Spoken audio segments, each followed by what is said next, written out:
In this 10-foot by 10-foot part of my garage, I've built out a recording studio so I can film YouTube videos or podcasts, I can record online courses, or I can live stream with multiple cameras and showing different computers at the same time. In this video, I'll share all the gear that I'm using to do so, as well as how I set it up so that I can literally walk into the studio and start recording within 1 minute. Before we get too technical or I dive into a specific piece of the setup here, let's just give a brief overview about how it all works. So I have 4 different cameras plugged into a Blackmagic ATEM Mini Pro.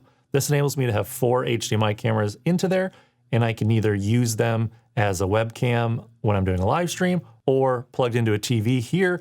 I can get a preview of all 4 different camera angles and what they see. The first camera is this one right here, the Canon C70 with the Sigma 18-35. This is my A camera. I then have another Canon C70 mounted as a top-down camera. So if I'm demoing something or showing a piece of gear in a live stream, I can demo that just like this. Then I have a third camera angle, the Canon R5 with a EF 24-105 lens. And this is more of a behind the scenes angle where I can turn and talk to the camera. I have it on a slider. It's a little bit more interesting that way.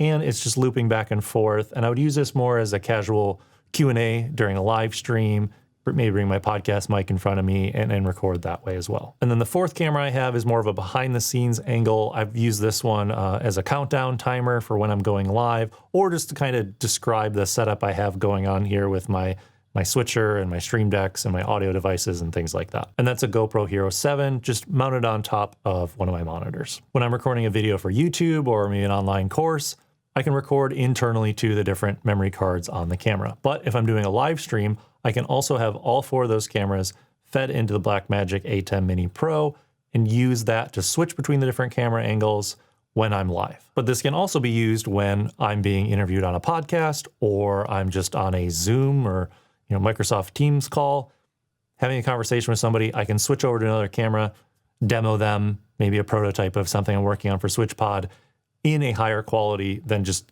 showing it into my built-in webcam. We'll get more into the live streaming aspects and other different devices I have here, like the Stream Deck, later on in the video. Next, let's talk about the audio setup. I have 2 different microphones that I can switch between at any time. The first is a shotgun mic, the Rode NTG3. I have it mounted just outside of frame, close enough to pick up mainly just my voice and nothing else around me. The other microphone I have is this, the Shure SM7B. Now this microphone is great for podcasting and doing voiceovers and things like that. And I can switch between the 2 of them by just going over to my Mix Pre 6 and muting one and unmuting the other. Now you're listening to the Shure SM7B. I have both of these microphones going through a DBX286S. This enables me to add some of the processing that I might normally do in post on my computer before it ever gets to the camera or gets to an SD card. Because the Shure SM7B needs a lot of gain, I also added a Dynamite DM1 that actually boosts the gain by about 25 dB, which enables me to get a clean audio recording from this microphone. Let's switch back to my shotgun mic and continue talking about audio. So once the microphones are through the DBX286S, they're going into my sound devices Mix Pre 6. This enables me to have really good limiters on it, so if things get too loud, it's not going to clip, and then I can then run audio out of that into my camera. So I have audio running from the Mix Pre 6 into my C70 into the 2 mini XLR ports. I could route it so I have both the shotgun mic and the Shure SM7B being recorded at the same time, but I typically just use one mic or the other at the same time.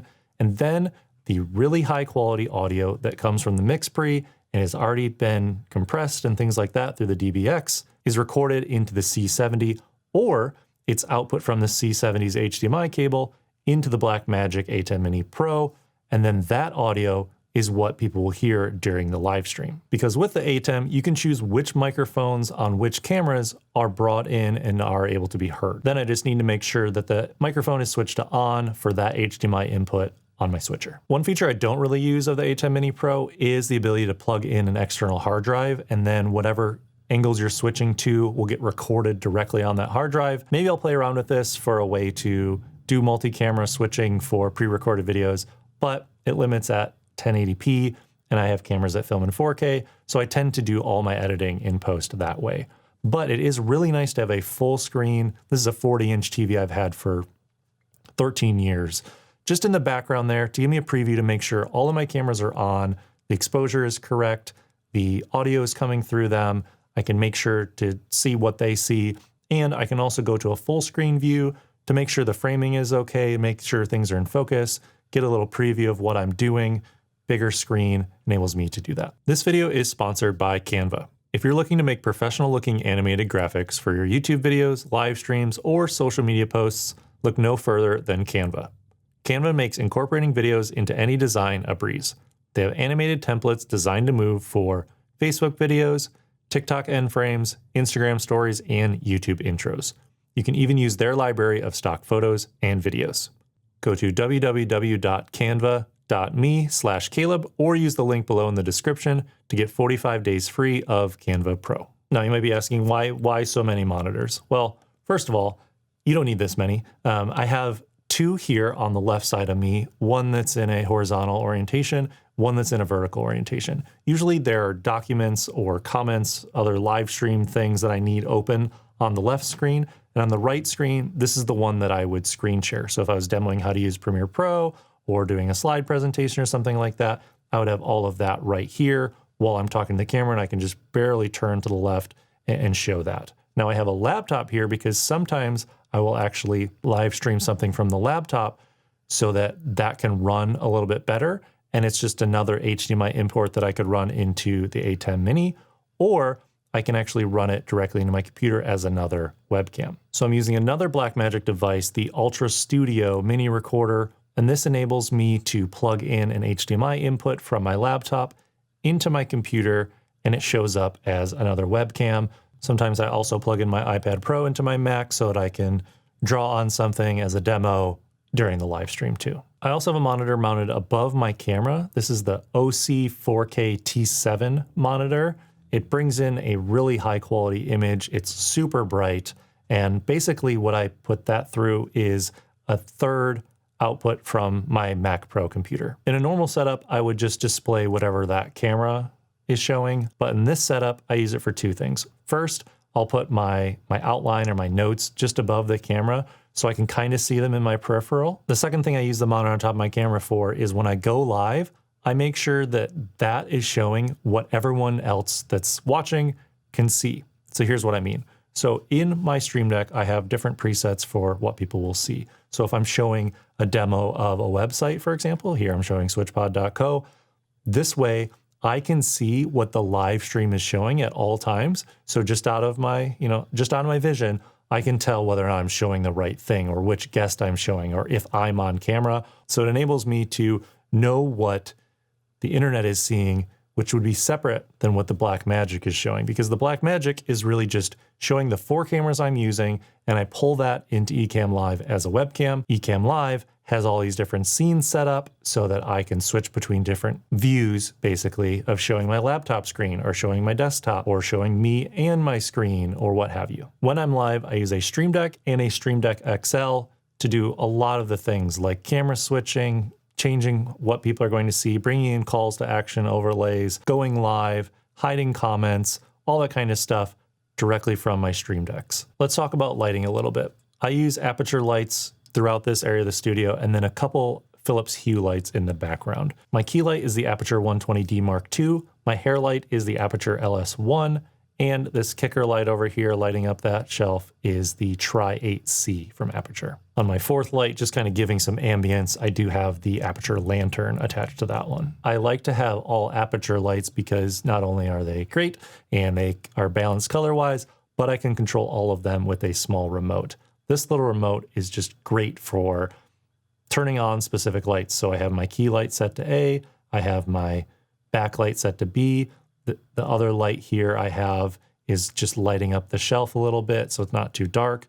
Then this light here, D, I have set to the ambient light kind of in the background so I can see what I'm doing when I'm behind the camera, but also it just fills out the shelf a little bit more. And I have a little brighter than normal so you can see the outlines of some of the things I'm showing because this area of the studio is very dark, very black. To accomplish the completely black background, that wall behind me is a white wall. It's painted white, didn't really want to repaint it. So instead I got a Westcott black drop cloth. This thing is, I think, 9 foot by 20 foot. And I have it wrapped around the edge of my studio area here, so it's completely black. It's made of a material that's non-reflective and it just absorbs so much light. And I like darker, moodier setups. And so with the darker wood and the black backdrop, I just think it looks nice. On the walls and the ceiling, I have sound panels from Audi Mute.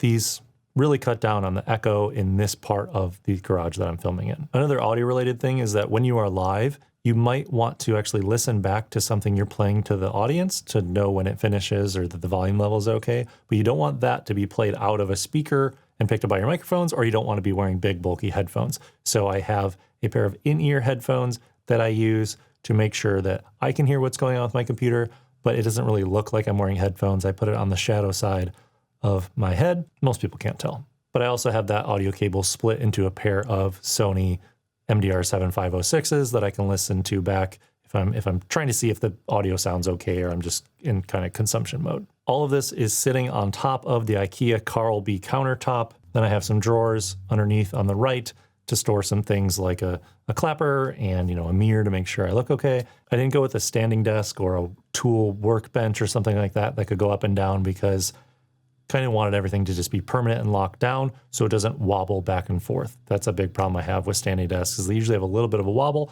When you're demoing something or trying to take a photo or what have you, you don't want the table to be moving. For the overhead camera and for the shotgun microphone, I have an impact C-stand and then a boom arm, and I have a couple super clamps. So I'm using a super clamp to make sure that the boom arm doesn't move back and forth very much after I hit the record button, as well as another super clamp that I have the shotgun mic attached to. The goal of this space was to remove any sort of friction that would get in the way of me making more videos, going live, hopping on somebody's podcast, record an interview.